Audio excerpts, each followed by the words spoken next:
বাংলাদেশের পাশেই ভারতের সেভেন সিস্টার্স। এই সেভেন সিস্টার্সেরই একটা রাজ্য মণিপুর, যা কিনা ভারতেরই একটা রাজ্য। সেইখানে গত কয়েকদিনের মধ্যে অনেকগুলা ঘটনা ঘটছে। ভারতের পতাকা বাদ দিয়ে বরং মণিপুরের সংখ্যাগরিষ্ঠ মেইতেই গোষ্ঠীর সাতরঙা পতাকা তোলা, ড্রোনের উপস্থিতি, মিসাইলের উপস্থিতি দেখা গেছে। ইন্টারনেট সম্পূর্ণ কাট অফ করে দেওয়া হয়েছিল, রাজ্যে কারফিউ জারি করা হয়েছিল। গত 1.5 বছরে প্রাণ গেছে প্রায় 200-র বেশি মানুষের, বাস্তুচ্যুত হয়েছে 60,000-এরও বেশি মানুষ।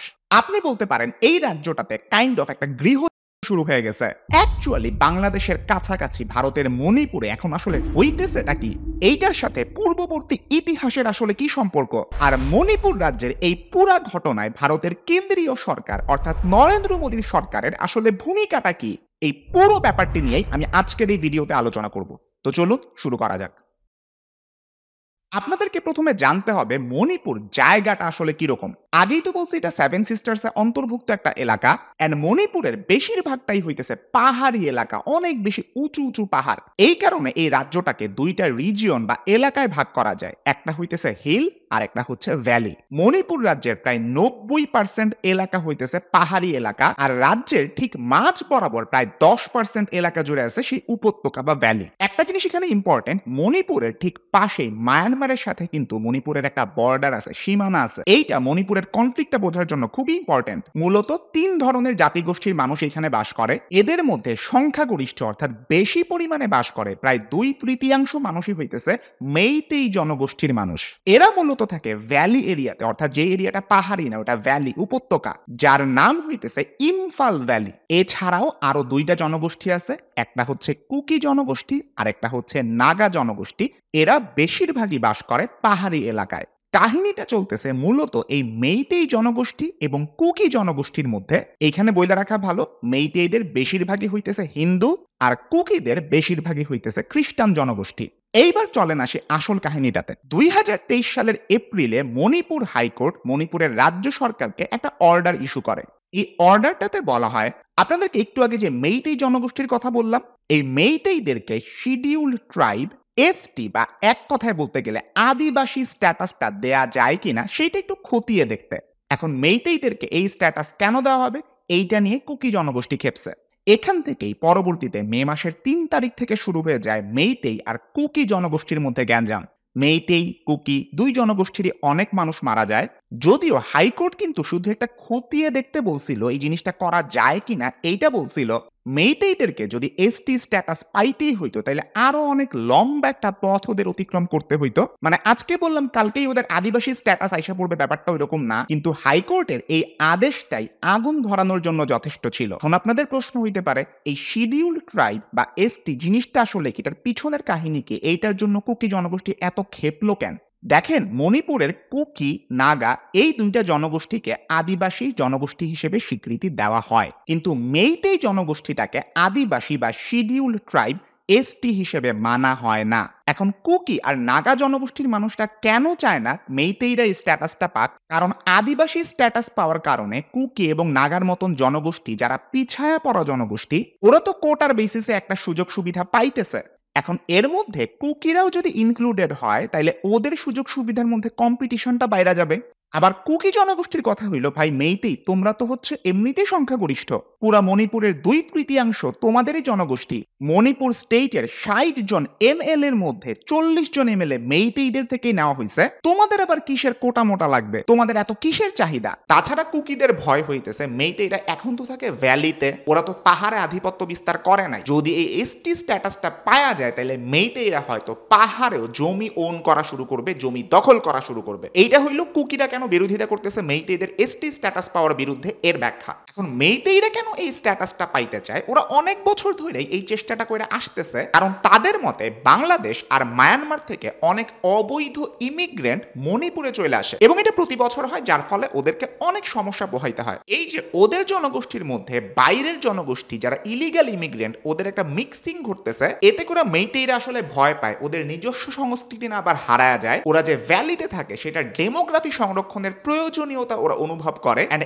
এইটা নিয়েই তাদের দুঃখ, কেন তাদেরকে এই এসটি স্ট্যাটাস এখন পর্যন্ত দেওয়া হয় নাই। এখন প্রশ্ন, এই এসটি স্ট্যাটাসটা দিলে আসলে কি সুবিধা হবে? দেখেন, আমাদের দেশে যেরকম কিছু কোটা থাকে ক্ষুদ্র নৃতাত্ত্বিক গোষ্ঠীর মানুষের জন্য, সেই রকম সুবিধাগুলাই ওরা পাবে এই স্ট্যাটাসটার মাধ্যমে। পাহাড়ে ওরা জমির মালিক হইতে পারবে, রাজনৈতিক ক্ষেত্রে ওদের রিজার্ভেশন বাড়বে, এইরকম আরো অনেক সুবিধা ওরা পাবে। মেইতেইদেরকে এসটি স্ট্যাটাসভুক্ত করা যায় কিনা সেটা এই পর্যন্ত গত 40 বছরে 2 বার পরীক্ষা করা হয়েছে। একবার হচ্ছে 1982 সালে, আরেকবার 2001 সালে। এখন এই হাইকোর্টের আদেশ থেকে সংঘাতের সূত্রপাতটা হয়েছে, কিন্তু পরে এই সংঘাতে আরো বেশি আগুনে যেরকম ঘি ঢালে এরকম ঘি ঢালা হয়েছে আরো কিছু ঘটনার পরে। যেমন 2 জন মেইতেই নারীকে করার ভিডিও সোশ্যাল মিডিয়াতে ভাইরাল হয়, আর এরই মধ্যে শুরু হয় একই রাজ্যের ভিতরে 2টা জনগোষ্ঠীর মধ্যে সংঘাত। এইখানে আপনাদের একটা জিনিস বুঝতে হবে, এই সংঘাতটা কিন্তু শুধুমাত্র একদিকে হইতেছে এমন না, এটা 2 ডাইমেনশনাল বা দ্বিমাত্রিক।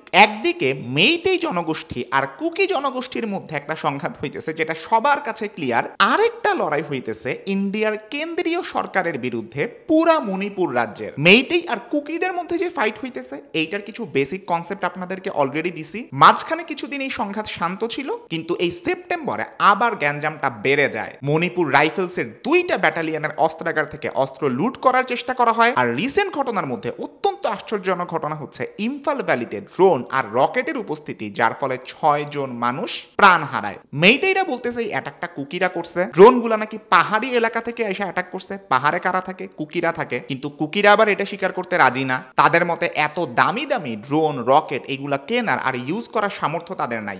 মেইতেইরা আরো বলে যেটা মায়ানমারে যেই কুকিরা আছে তারা আবার এসে হেল্প করছে মণিপুরের কুকিদেরকে, তাদেরকে বিভিন্ন অস্ত্র সামগ্রী ট্রেনিং এইগুলা দেওয়ার মাধ্যমে। অবস্থা এমন একটা পর্যায়ে যে ইন্ডিয়ান যে সিকিউরিটি ফোর্স আছে ওরা হিলি এরিয়া অর্থাৎ পাহাড়ের এলাকা এবং ভ্যালি এরিয়া অর্থাৎ উপত্যকা এলাকা, এইটার মধ্যে একটা ডিভাইডিং লাইন বা বিভাজন রেখা বানায় রাখছে, যাতে করে পাহাড়ের মানুষ ভ্যালিতে আবার ভ্যালির মানুষ পাহাড়ে যাইতে না পারে। এই হিল আর ভ্যালির মাঝখানে একটা বাফার জোনও আছে, যেখানে অনেক মানুষ গ্রেফতার হয়েছে, যেখানে অনেক মানুষ প্রাণ হারাইছে। মেইতেই আর কুকি জনগোষ্ঠীর মধ্যে ঐতিহাসিকভাবে যেমন অনেক সংঘাতের কাহিনী আছে, তেমনি ওরা 2 জন মিলামিশা নেগোসিয়েশন করছে, একসাথে সন্ধি করছে, এইরকম কাহিনীও আছে। আপনারা একটু হিস্ট্রি ঘাটলে এটা দেখতে পারবেন। এইবার আপনাদেরকে ব্যাখ্যা করি মণিপুরের এই আনরেস্টের অন্য আরেকটা ডাইমেনশন। এই যে মণিপুরে এত কিছু হইতেছে, ড্রোনের উপস্থিতি, মিসাইলের উপস্থিতি, এইখানে আপনার প্রশ্ন থাকে না ইন্ডিয়ান গভর্নমেন্টের ভূমিকাটা আসলে কি? ভূমিকাটা আসলে চুপ করে থাকা ছাড়া কিছুই না। এই যে 1.5 বছরেরও বেশি সময় ধরে মণিপুরে এত সংঘাত হইতেছে, এইখানে মোদী সরকার এটাকে সলভ করা তো দূরের কথা, এইটা নিয়ে এখন পর্যন্ত একটা স্টেটমেন্ট পর্যন্ত দেয় নাই। যখন ওই 2 মহিলাকে করে ঘুরানো হয়েছিল ওই একটাবার বাদে। এইখানে মণিপুরের যে চিফ মিনিস্টার মুখ্যমন্ত্রী বীরেন সিং, তার ভূমিকাটা কি? কুকি জনগোষ্ঠী হোক মেইতেই জনগোষ্ঠী হোক, 2 গ্রুপের জন্যই অবাক করার মতন একটা বিষয় এইটাই, সরকারের পক্ষ থেকে এই সংঘাত সমাধান করার তেমন কোনো উল্লেখযোগ্য পদক্ষেপই নেওয়া হয় নাই। এইটা নিয়ে ভারতের মেইন স্ট্রিম মিডিয়াও একেবারেই চুপ। এমন একটা ভাব যেমন মণিপুরে কিছুই হইতেছে না। একদিকে কুকিরা এখন তাদের জন্য একটা আলাদা অ্যাডমিনিস্ট্রেশন বা প্রশাসন চাইতেছে, অন্যদিকে মেইতেইরা মণিপুরের বিভাজনের পক্ষে না। মণিপুরে একটা সেন্ট্রাল ফোর্স আছে, নাম আসাম রাইফেলস। মেইতেইরা এই আসাম রাইফেলসকে সরাইতে চাইতেছে, আবার কুকিরা চাইতেছে এই সেন্ট্রাল ফোর্স থাকুক, ওরা ওদের পক্ষে। ইম্ফলে ছাত্ররা আন্দোলন করতেছে যাতে করে কুকিদের এগেইনস্টে আরো স্ট্রিক্ট পদক্ষেপ নেওয়া হয়, আরো কঠোর পদক্ষেপ নেওয়া হয়। মানে সব মিলায় এক গ্রুপ পারলে অন্য গ্রুপে একেবারে ধ্বংস করে ফেলে। আর মোদী সরকার এইদিকে একদম চুপ হয়ে বসে আছে। মাঝে দিয়ে বীরেন সিং কয়েকটা পদক্ষেপ নিছিল, কিন্তু ওইগুলোর প্রত্যেকটাই ছিল মেইতেইদের পক্ষে। যেমন কুকি জনগোষ্ঠীর অনেককে বাস্তুচ্যুত করা হয়, তাদের গ্রাম ধ্বংস করা হয়। পিছনে লজিক ছিল, আচ্ছা মায়ানমার থেকে অবৈধভাবে ইলিগাল ইমিগ্রেন্ট হিসেবে কুকিরা আসতেছে, ওদেরকে শনাক্ত করার নামে হোক, অবৈধভাবে নাকি কুকিরা আফিম চাষ করতেছে এইটার অভিযোগে হোক, কিংবা ফরেস্ট রিজার্ভের নামে হোক, কুকিদের উপরে এইরকম অত্যাচারী পদক্ষেপ নেওয়া হয়েছিল। এন্ড বীরেন সিং এই স্টেপগুলা শুধু কুকিদের এগেইনস্টেই নিয়ে গেছে, এন্ড এইটার ফলে আর কিছুই হয় না। কুকি এবং মেইতেইদের মধ্যে যে বিভাজনটা আছে সেটাই শুধু আলটিমেটলি বড় হয়। আর এখন যখন বীরেন সিং বলে 6 মাসের মধ্যে মণিপুরে শান্তি ফেরত আনবে, তখন ওই ট্রাস্ট ইস্যুটা রয়ে যায়, কারণ কুকিরা এই বীরেন সিংকে আর বিশ্বাস করে না। মণিপুরের এই বাজে অবস্থার জন্য এত মানুষের প্রাণ হারানোর পিছনে ওরা বীরেন সিংকে দায়ী করে, এন্ড এই কারণে বীরেন সিং এর সাথে ওরা বসতেই রাজি না। ইন্ডিয়ান গভর্নমেন্ট এখানে যে ভুলটা করতেছে, আপনারা আলোচনার মাধ্যমে সমাধান কেমনে করাইতে পারেন সেটার দিকে তাকান। এইটা না করে ওরা বরং আরো সিকিউরিটি ফোর্স অনেক বেশি করে করে ডিপ্লয় করতেছে ওই এলাকাগুলোতে। এখন 60 থেকে 70,000-এরও বেশি সিকিউরিটি ফোর্সের মেম্বার মণিপুরে অবস্থান করতেছে। প্রোডাক্টিভ কিছু না করে ভারতীয় সরকার মিলিটারাইজেশন অর্থাৎ সামরিকীকরণের দিকেই গেল। ওকে, গ্যাঞ্জাম হইতেছে, ওইখানে অনেক সিকিউরিটি ফোর্সের মেম্বার পাঠায় দাও। আসলে এই টাইপের অঞ্চলগুলোতে সরকার যে এই ধরনের মিলিটারাইজেশনের পথ বাইছা নেয়, এরকম নজির আরো আছে। ইনফ্যাক্ট আমাদের বাংলাদেশই তাদের মধ্যে একটা। এখানে কিনা চিটাগং হিল ট্র্যাক্স বা সিএইচটি এর মানুষদের ডিমান্ড গুলাকে খুব ভালো মতন শোনা এন্ড এটা সমাধান করার চেষ্টা করা, এইটার দিকে না গায় বরং সরকার যুগের পর যুগ মিলিটারাইজেশন বা সামরিকীকরণের পথে বাইছা নিছিল। সব মিলে মণিপুরের সর্বস্তরের মানুষ এখন বিশাল অসন্তুষ্ট। যেখানে বীরেন সিংকে নিয়ে এত কাহিনী, সেইখানে তাদেরকে পদত্যাগ করানো তো দূরের কথা, তাকে নিয়ে কিছু বলা পর্যন্ত হইতেছে না। গত কয়েকদিনে মণিপুরের স্টুডেন্টদের সাথে সিকিউরিটি ফোর্সের একটা ক্ল্যাশ হয়। তারা কিছু সরকারি দালানের উপরে চড়াও হয়, তারা রাজভবন ডেপুটি কমিশনারের অফিসের উপরে চড়াও হয় এবং সেখানে মেইতেই জনগোষ্ঠীর 7 রঙা পতাকা ওড়ানো হয়। তার মানে আপনি বুঝতেছেন ডাইমেনশনটা আসলে কোন দিকে শিফট করছে। এই কনফ্লিক্ট বা সংঘাতটা এখন আসলে মেইতেই বনাম কুকি এই জায়গায় সীমাবদ্ধ না, বরং একটা বিশাল অসন্তোষ কাজ করতেছে কেন্দ্রীয় সরকারের বিরুদ্ধেও। আক্রোশ শুধু বীরেন সিং পর্যন্তই সীমাবদ্ধ না, বরং সেটা চলে গেছে মোদি পর্যন্ত। একটা কথা আছে, the first step in solving a problem is admitting that there is one। অর্থাৎ একটা সমস্যার আপনি যদি সমাধান করতে চান, প্রথমে আপনাকে স্বীকার করতে হবে এইখানে আসলেই একটা সমস্যা আছে। এই মোদি সরকারের যে ভাবটা দেখেন, একবারও মণিপুর ভিজিট না করা, এইটা নিয়ে কিছুই না বলা, একটা টুইট পর্যন্ত না করা, এইটা দেখে আসলেই হয়তো কি ওরা বুঝাইতে চাইতেছে মণিপুরে অ্যাকচুয়ালি কোনো সমস্যাই নাই, কিসের আর আমরা সমাধান করব। অন্যদিকে মণিপুর স্বাধীন হয়ে যাবে এইরকম একটা জিনিসও মাঝখানে দেখা গেছিল। কিছুদিন আগে একটা ছবি ভাইরাল হয় যেখানে মণিপুরের দুজন বিদ্রোহী নেতা ভারত থেকে বিচ্ছিন্ন হয়ে মণিপুরের স্বাধীনতা দাবি করতেছে, এইরকম একটা ছবি দেখা যায়। অনেক সোর্স যেটা বলে এই ছবিটা 2019 সালের একটা ছবি। 1949 সালের আগে কিন্তু মণিপুর একটা স্বাধীন রাজ্য ছিল। 1949-এ মহারাজা বোধচন্দ্রকে একরকম জোর করেই মণিপুরকে ভারতের সাথে যুক্ত করার চুক্তি সাইন করানো হয়। এরপর থেকে অনেক মণিপুরি তাদের রাজ্যের স্বাধীনতা চায়। যদিও এখনকার চলমান যে সংঘাতটা হইতেছে, আমরা মণিপুরকে স্বাধীন করব,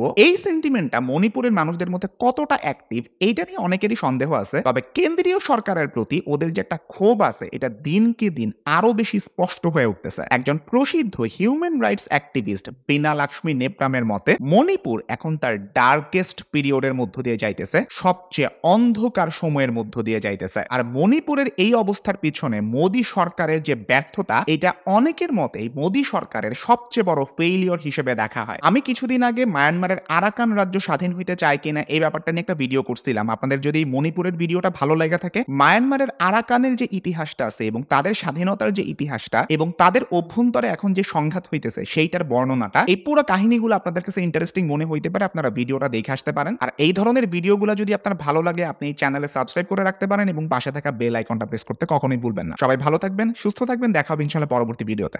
আল্লাহ হাফেজ।